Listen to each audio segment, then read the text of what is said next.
Okay, hey there everyone. Welcome back to the channel. Today I'm going to show you how to fix the tasks option not appearing in the Gradle pane.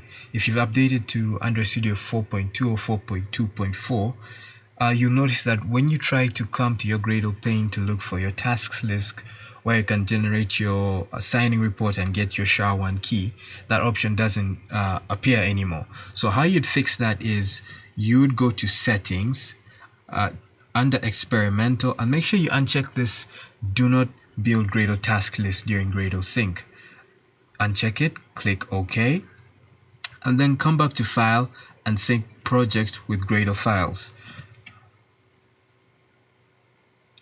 Now Gradle will do its build and its sync, and once that is done, you'll notice that a tasks option appears now here in the Gradle pane, and with that you can generate your signing report.